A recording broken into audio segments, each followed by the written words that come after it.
لا إكراه في الدين قد تبين الرشد من الغي فمن يكفر بالطاغوت ويؤمن بالله فقد استمسك بالعروة الوثقى لا انفصام لها والله سميع عليم. الله ولي الذين آمنوا يخرجهم من النور الذين كفروا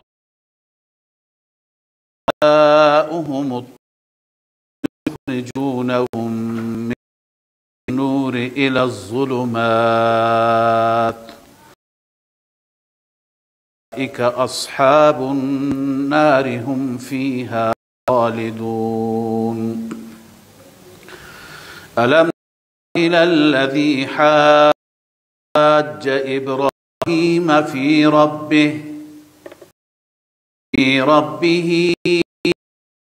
أن الله الملك إذ قال إبراهيم الذي يحيي ويميت قال أنا أحيي يهدي القوم الظالمين.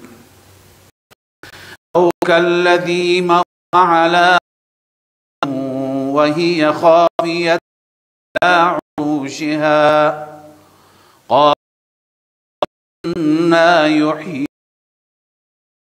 بعد موتها فأماته الله من لبثت قال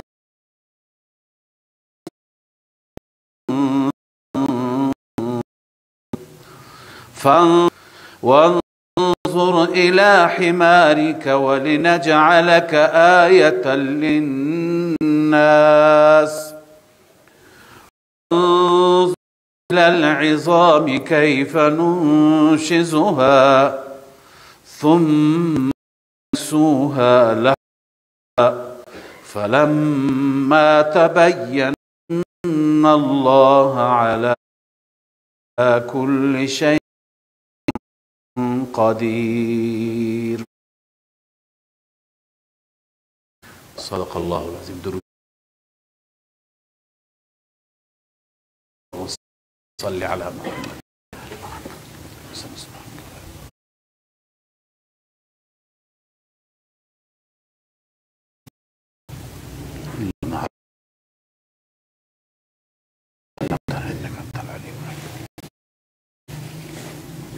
ولا فهم لنا إلا ما فهمتنا إنك أنت الجواد. این آیات در رابطه با جهاد هست. موضوع اولی آیاتی که ما در درس‌های گذشته خواندیم هم موضوع اصلی جهاد بود. الله عز و جل درباره بنی اسرائیل که در جهاد کوتاهی کردند و خداوند عز و جل برای اونها موت آورد و بعدا در دستور فرمود به پیغمبر زمان که بنی اسرائیل با طالوت که از طرف الله منصوب شده بود در کنار او و در رکاب او قرار بگیرند و با جالوت جهاد بکنند. و بعد خواندیم در پایان داستان طالوت و جالوت ولولا دفع الله الناس بعضهم ببعض لفسدت الارض. اگر دفاع کردن مردم نبود، دفع کردن مردم نبود که الله مردم را دستور داده که ظالم ها را دفع کنند، اگر این نبود ظالم ها در دنیا فساد می کردند. پس اونجا معلوم شد که فلسفه اصلی جهاد، موضوع اصلی جهاد و علت اصلی این دستور به خاطر فساد است، نه به خاطر اینکه مردم را به زور ما مسلمان بکنیم. به خاطر این نیست. خیلی از افراد تصور میکنند و فکر میکنند که جهاد به خاطر این است که ما مردم دنیا را به زور و به اجبار بیاریم و چکار بکنیم؟ مسلمان بکنیم. نه خیر، ایمان و اسلام با اجبار نمیشه. این آیه همین فرموده لا اکراه فی الدین، در دین اجباری نیست. در دین اجباری نیست که ما به مردم بگیم یالا شما باید دیندار بشید، یالا شما باید دین ما را قبول کنید، یالا شما باید اسلام را قبول کنید. نه خیر، لا اکراه فی الدین، اجبار در دین نیست.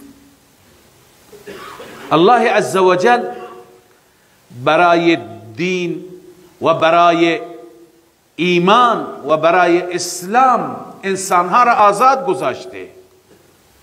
خدای عزوجل در آیه دیگه می فرماید فمن شاء فلیؤمن و من شاء فلیکفر. هر کسی میخواد ایمان بیاره، هر کسی میخواد کفر کنه. فقط این هشدار را میدهم به شما که انا اعتدنا للظالمین نارا، اونایی که کفر بکنند و ظلم بکنند بر خودشون، برای اونها آتشی در جهنم فراهم شده و آماده شده، ما آماده کردیم. خدا میفرماید پس مردم را بالاجبار ما مسلمان نمی کنیم و جهاد به خاطر این نیست. جهاد برای چی هست؟ برای جلوگیری از ظلم است، برای جلوگیری از فساد است. حتی لا تکون فتنه، خدا می فرماید جهاد کنید تا فتنه نباشد، تا فساد نباشد. و جهاد سبب میشه که ظالم ها دستشون کوتاه بشه. جهاد سبب میشه که ابرقدرت ها قدرتشون کاسته بشه. جهاد سبب میشه که مستکبرها پوزهشون به خاک مالیده بشه. جهاد پس برای جلوگیری از فتنه و فساد است. جهاد برای این نیست که بیان و به زور مردم دنیا را بگن یلا مسلمان بشید. لا اکراه فی الدین تو این آیه ما میخوانیم. چرا ما مردم را مجبور نمی کنیم که اونها ایمان بیاورن؟ به خاطر اینکه ایمان محلش قلبه. ایمان محلش قلبه، دله. و هیچ کسی را شما نمیتونید با زور قلبش را عوض کنید. ولما يدخل الایمان فی قلوبکم، خداوند یه جای به منافقین میگه ایمان هنوز تو دل شما نیامده. معلوم میشه که ایمان باید با دل انسان ایمان بیاره. یک کسی رو با شمشیر با تفنگ بگه یالا ایمان بیار، دلش که ایمان به درد نمیخوره. و بعد یک نکته دیگه اون اینه که خدای عزوجل دنیا را دار امتحان قرار داده، محل امتحان است. امتحان برای چیه؟ برای اینه که هر کسی بخواد ایمان بیاورد و هر کسی میخواد نمیآورد. پس امتحان در صورتی که هست که اجباری نباشد. اگر اجبار باشد امتحان نشد. اگر ما به مردم بگیم یالا به زور ایمان بیارند، به زور مسلمان بشن، پس اونها تو امتحان نیستند. اونها در دار اجبار هستند، در دار اختیار نیستند، در دار امتحان نیستند. و مطلوب خدای عزوجل ایمان اجباری نیست. اگر بود خدای تعالی کافرها را مجبور میکرد. خود خدای تعالی قدرت داره، دلها هم به دست خدا است. مجبور میکرد دلها را که به طرف ایمان بروند. خدا خودش مجبور نکرده، با وجودی که بر هر چیز قادر است. اگر خدا بخواد، به طور مثال عرض میکنم، به زور ایمان بیاورند مردم، خداوند عزوجل نان و رزق کفار را قطع میکند. اونا وقتی که گرسنه ببینن مسلمان همه چیز داره ما نداریم، اونا از گرسنگی هم چی میشوند؟ ایمان. ولی خدا این ایمان را نمیخواد. خدا میخواد که اختیار داشته باشی و با اختیار خودت ایمان بیاوری.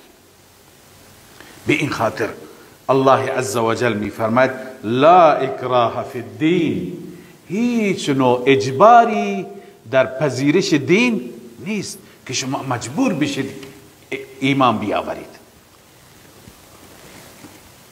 قد تبین الرشد من الغی، همانا واضح شده، روشن شده. رشد یعنی راه هدایت، راه رشد و راه هدایت واضح است. من الغی، از راه گمراهی.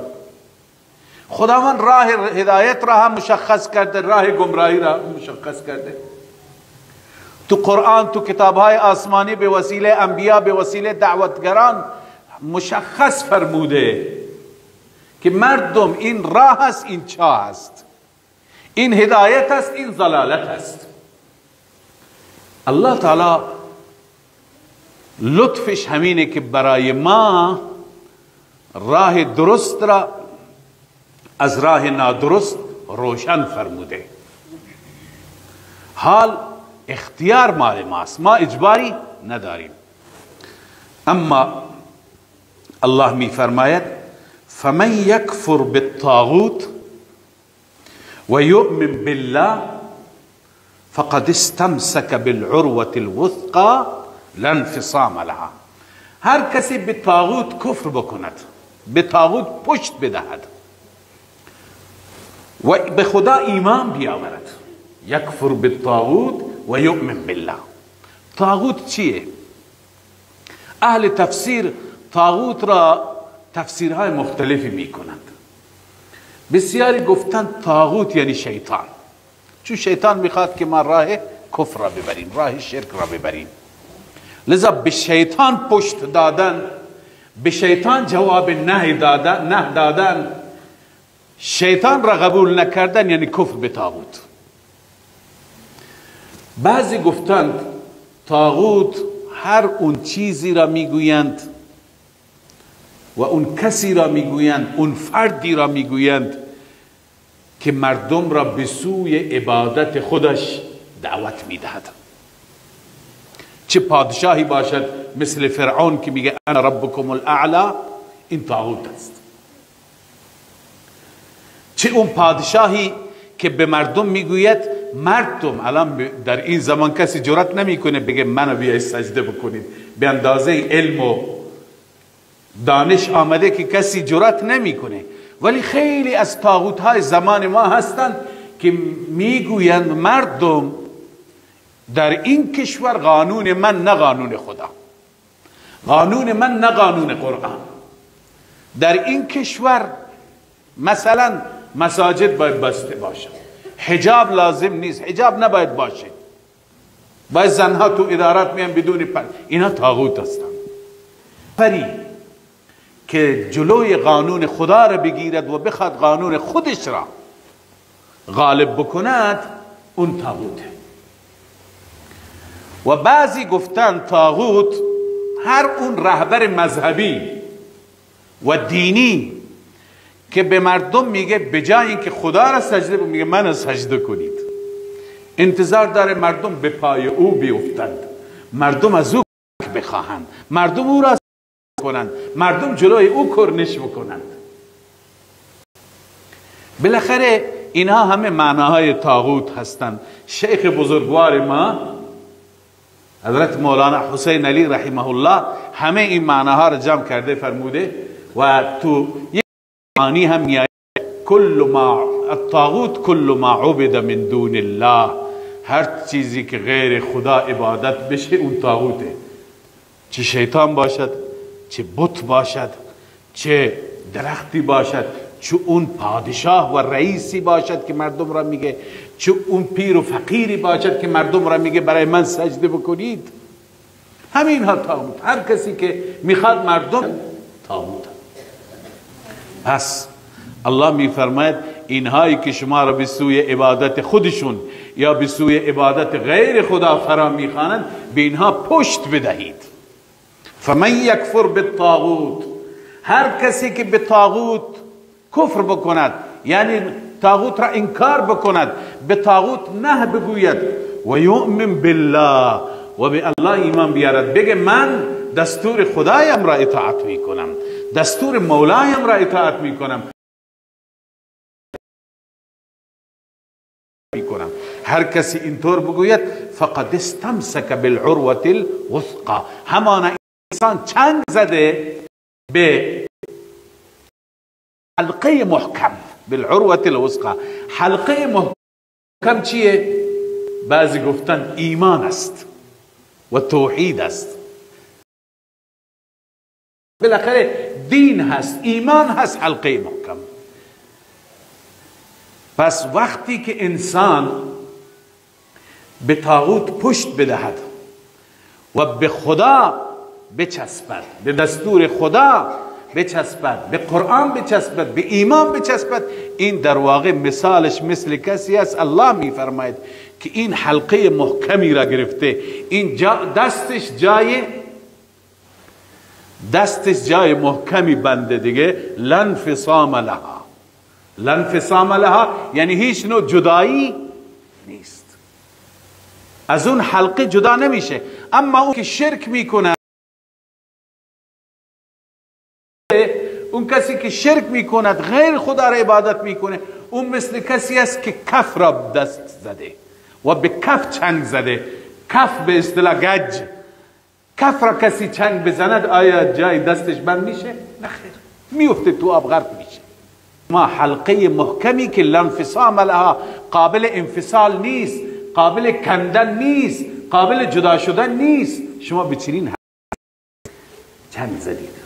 والله سمیع علیم، الله عز وجل هر چیز را شنواست و از هر چیز آگاه است، علیم هست، یعنی از حال دل شما هم آگاه است. اگر شما بگید ایمان بیاورید، الله تعالی هم زبان شما را و هم سخن شما را و ایمان شما را میشنود و هم از اخلاص دل شما با خبر است.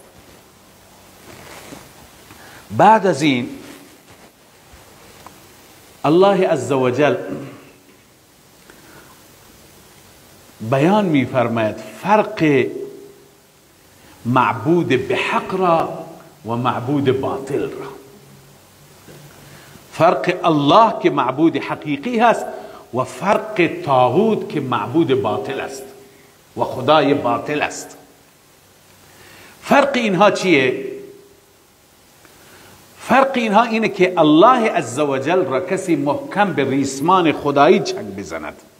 ریسمان خدایی قرآن است، ریسمان خدایی ایمان است، ریسمان خدایی دین و توحید است. اون وقت خدای عزوجل او را راهنمایی میکند، از ظلمات بیرون میاد، از تاریکی ها بیرون میاد، به سوی نور میرود. اون راه درست را پیدا میکند، او بالاخره به بهشت میرسد، به رضای مولا میرسد. اما کسانی که دنبال طاغوت باشند، این طواغیت چیکار میکنند؟ طاغوت ها او را از نور، از ایمان، از دین خارج میکنند، به تاریکی، به پرتگاه و به تاریک کده میبرند و میندازند. نور چی هست؟ عرض کردم ایمان است، دلائل توحید هست، قرآن هست، و تاریکی شک و شکوک و شبهات هستند. اینایی که طاغوت هستند روز به روز در دل پیروان خودشون شک ایجاد میکنند، روز به روز مردم را از ایمان دور میکنند. خیلی از این تلویزیون های ماهواره‌ای هستند که شب روز تبلیغ کفر و شرک میکنند، بر علیه قرآن تبلیغ میکنند، بر علیه ایمان تبلیغ میکنند، روز به روز شک ایجاد میکنند. اینا هستند که پیروان خودشون را از نور چی میکنند؟ دور میکنند، از ایمان فاصله میدهند. اما الله عزوجل کسی که به ریسمان خدا بچسبد، مثلا همین قرآن، هرچی بیشتر شما پای درس قرآن بشید، هرچی بیشتر شما از انوار قرآن بهره‌مند بشید، بیشتر قلبتون روشن میشه، بیشتر تشفی و تسلی حاصلتون میشه. لذا الله عز وجل بعد از اینکه بحث معبود به حق و معبود باطل را بیان فرمود، حال الله عز وجل نتیجه را بیان می فرماید. فرق نتیجه: الله ولی الذین آمنوا. الله ولی کسانی هست که ایمان آوردند، یعنی کسانی که ایمان آوردند حامی اینها. ولی به معنی حامی، ولی به معنی پشتیبان، ولی به معنی ناصر، کارساز، مشکل کشا، حاجت روا. لذا الله حامی هست، پشتیبان هست. پشتیبان چه کسی؟ پشتیبان الذین آمنو، کسانی که ایمان آوردند. الله اونا را حمایت میکنه. چه حمایتی میکند؟ یخرجهم من الظلمات الی النور. الله اونها را بیرون میکند از تاریکی ها به سوی نور. از تاریکی ها، از شرک، از شک، از شبهه، از تمام الله بیرونش میکند، به نور میرساند، به ایمان، به توحید میرساند. والذین کفروا اولیاؤهم الطاغوت. آنهایی که کفر کردند، آنهایی که راه شرک را، راه کفر را اختیار کردند، حامی اونها، پشتیبانان اونها طاغوت هستند. میکند طاغوت شیطان، عرض کردم یک تفسیر شیطان است، و تمام شیاطین جنی و انسی. یخرجونهم من النور الى الظلمات. بیرون میکنن آنها را از نور به سوی تاریکی ها. نور یعنی ایمان، توحید. از بیرون میکنه به تاریکی های کفر و شرک و جهل و رساند. نتیجه: اولئک اصحاب النار. این گروه، این جماعت اهل آتش هستند. هم فیها خالدون. اینها در اون آتش جهنم همیشه ماندگار میشن. پس ببینید اینجا ما دو تا قاعده خواندیم، دو تا قانون خواندیم. یک، خداوند عزوجل دوستان خودش را حمایت میکند و آنها را از تاریکی، از شک و شبهات نجات میده و شبهات و تاریکی ها میبرند. این دو قاعده هست. بعد از این سه تا داستان میخوانیم. سه تا که این سه قصه با همین دو قانون مرتبط هستند. ببینید شیاطین را گمراه میکنند و ببینید که خدای عزوجل چگونه دوستان خودش را راهنمایی میکند. اولین داستان در ارتباط برای ما درس هستند. ببینید طاغوت و شیطان چطور در دل نمرود شک ایجاد میکند. رب سبحانه و تعالی چطور ابراهیم خلیل را راهنمایی میکند. ابراهیم علیه السلام وقتی که توحید را بیان میکند، نمرود میگه که این خدای، این رب تو از او سخن میگویی کیه؟ ابراهیم: رب همون ذاتی هست که همگان را هم زنده میمیرد، موت میدهد. نمرود بیچاره غافل است. نمرود این شیطان است که درسش میده، این طاغوت هست که گمراهش میکنه. خب چه کار میکنی؟ یک کسی که زندانی هست، اونطوری که مفسرین نوشتن در تفسیر این آیه، یک کسی که جرمی کرده باید کشته بشه، حکمش مرگ است، او را از زندان میخواد، آزادش میکنه. میگه ببینید این سزایش مرگ بود، من زندهش کردم. و یک کسی که هیچ گناهی نکرده از تو شهر میگیرن میارن، او را میکشه. میگه ببینید این زنده را من کشتم، اون که باید کشته میشد من زندهش کردم.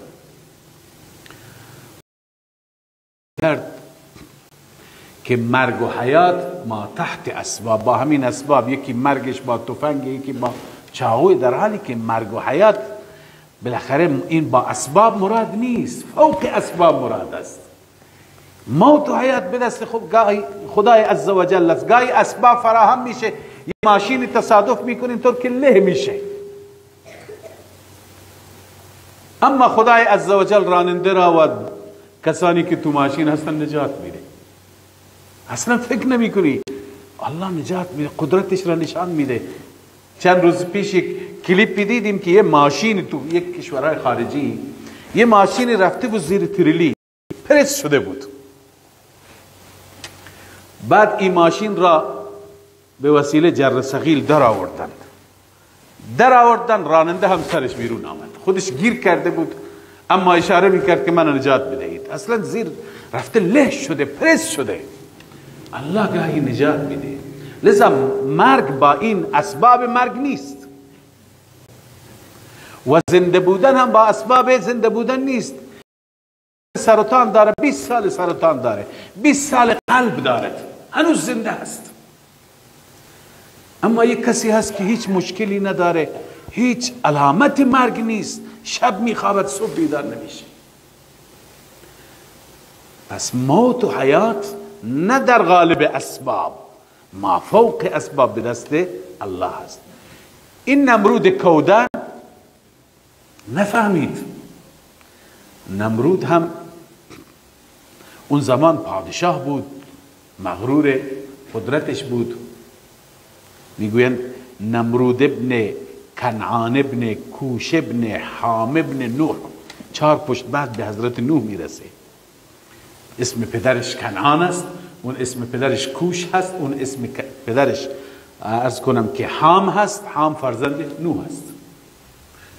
ابراهیم علیه السلام دید که این متوجه نمیشه، ابراهیم را خدا راهنمایی میکنه. ابراهیم چیزی دیگه گفت که او بموند.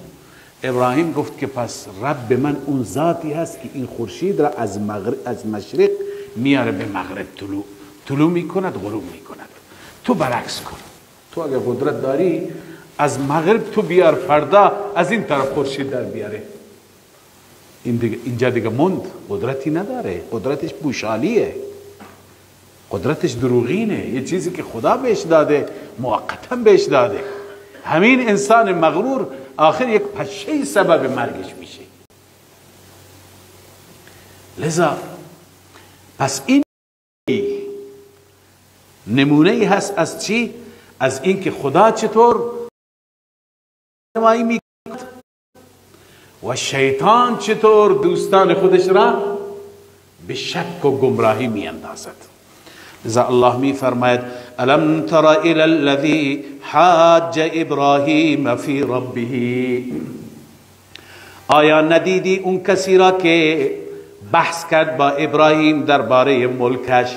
ان آتاه الله الملک، به سبب اینکه خدا به او پادشاهی داده بود. معلوم میشه که این پادشاهی و قدرت غرور میاره. اگر قدرتمندان مغرور هستن طبیعیه، مگر چه کسی چه پادشاهی باشد که تواضع داشته باشد، با مردم خودش از مسیر قدرت صحبت نکند، از مسیر منطق صحبت کند، عقلانیت و دین و ایمان صحبت کند. اکثر پادشاهان غرورند، هر کار نکنند من این کار میکنم. چنین این منطق زور، این که خدا به او پادشاه. خب چه زمانی؟ اذ قال ابراهیم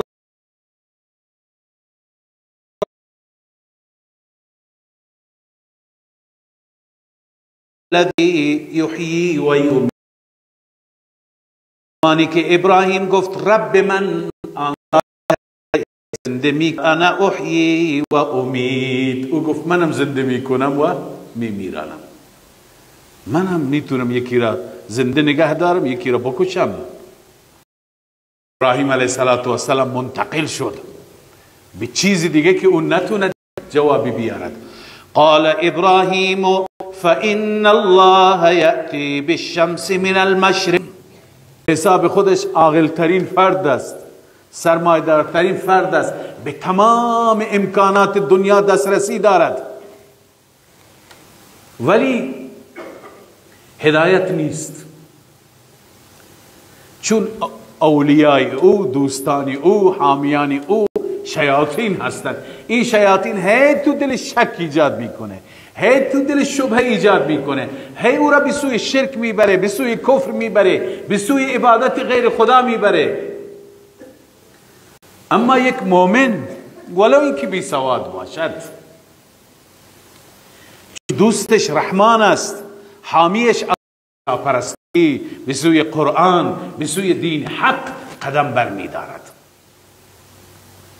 پس الله می‌فرماید در زمان خودش پادشاه که کسی از منصب دنیوی از این بزرگتر نبود، ولی هدایت نداشت، از نظر عقلم کم نداشت.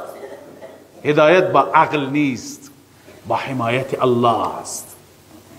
از نظر عقلم کم نداشت، عاقل بود که پادشاه شده بود، زمام تمام امور را به دست داشت و مملکت را اداره می کرد.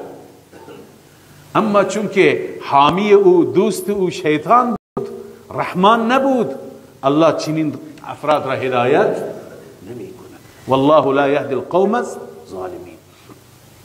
لذا گاهی می بینی که خیلی از افراد هستند علم دارند، دانش دارند، عربی هم بلدند، ترجمه قرآن هم بلدند، بعضم راه شرک و راه کفر را گرفتند، چون که شیطان بر اینها مسلط است، طاغوت بر اینها مسلط است و اینها را به سوی چی؟ به سوی گمراهی، به سوی غیر الله پرستی، به سوی دین خرافات، به سوی بدبختی راهنمایی می کند. این یک نمونه بود از اینکه الله عزوجل دوستان خودش را راهنمایی می کند.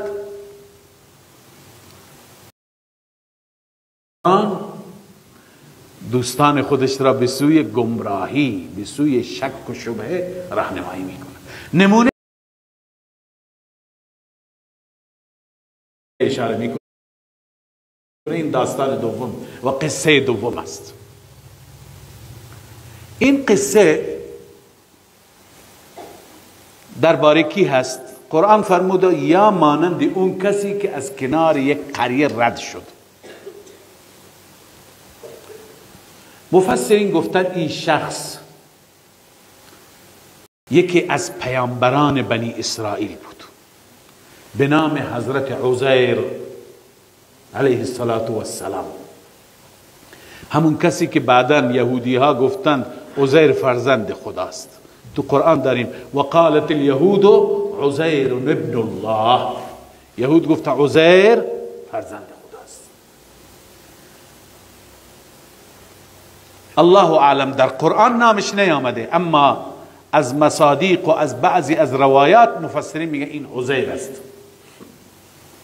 ایشون از کنار یک قریه و شهری که کاملا ویران شده بود رد شد. میگویند این شهر بیت المقدس بود.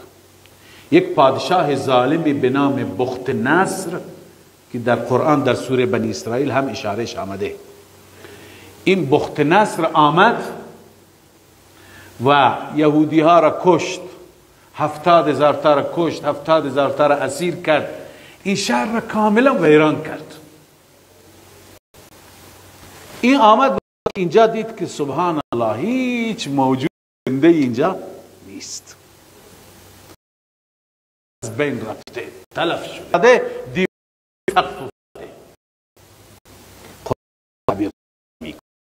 دیوارها روی سقف افتاده بود. شما می خرابی اگه سقف میفته، خرابی زیاد باشه سقف بعد دیوار روی سقف، یعنی خرابی 100%. هیچ موجود زنده نبود.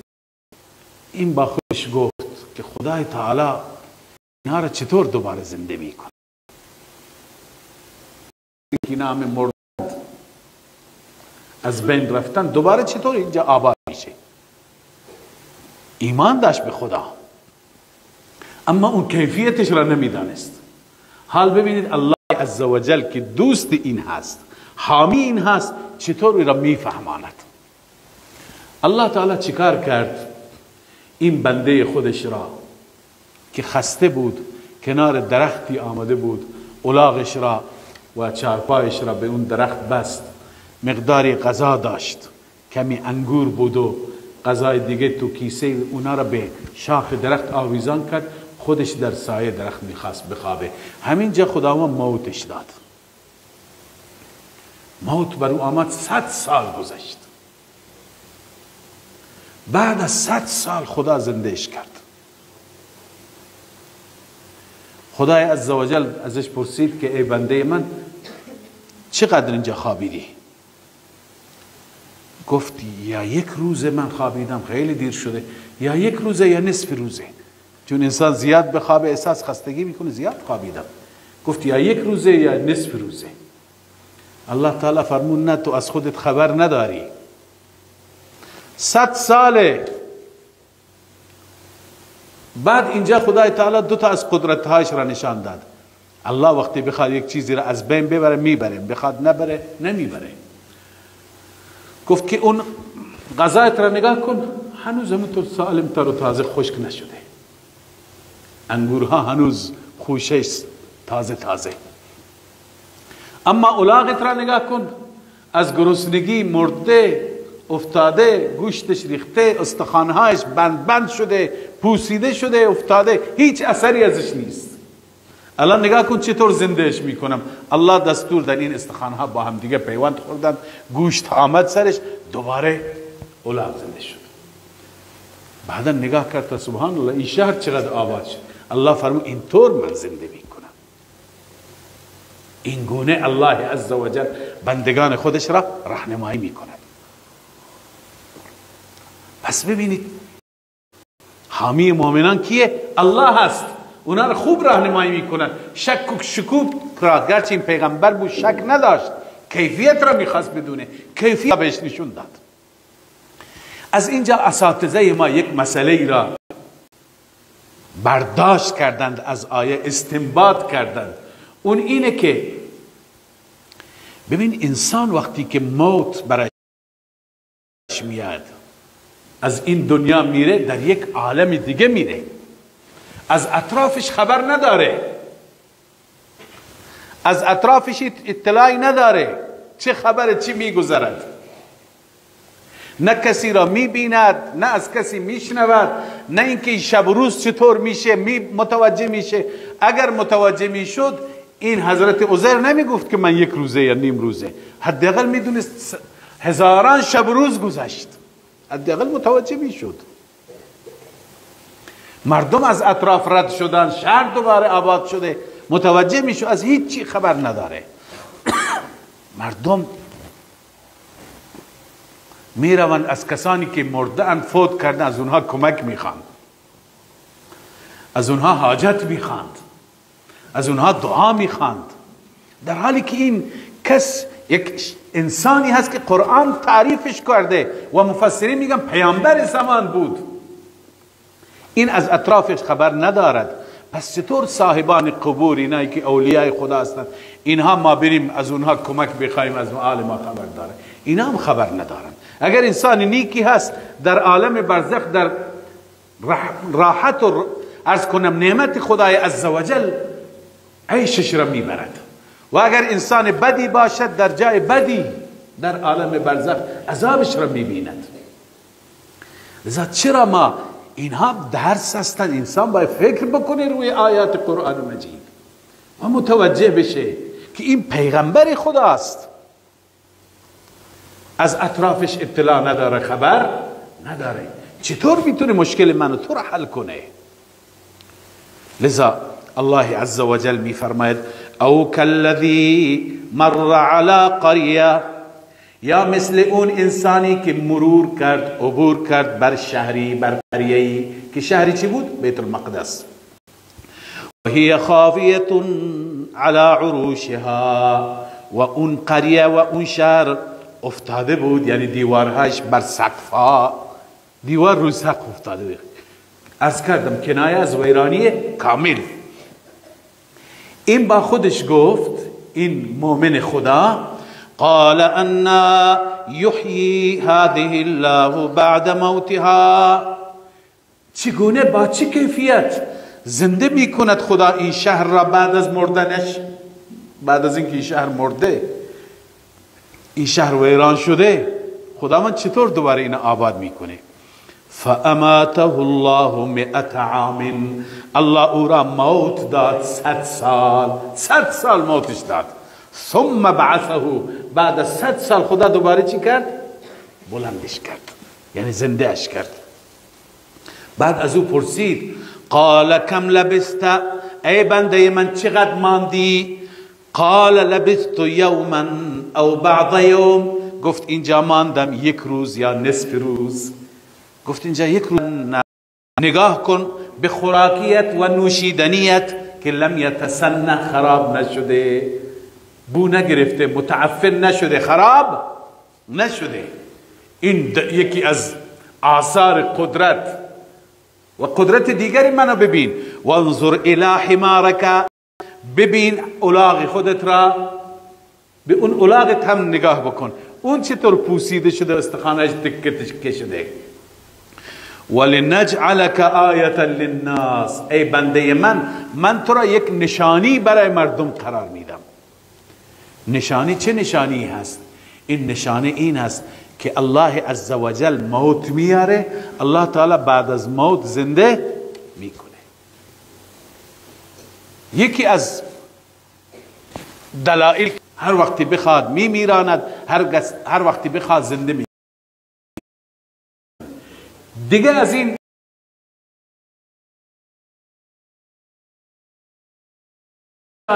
هست، چه علامتی هست؟ بنده چند تا را عرض کردم. میشه اینکه انسانهای صالح و غیر صالح وقتی که بمیرند، اونها از پیرامون خودشون، از اطراف خودشون هیچ نوع اطلاعی و خبری ندارند.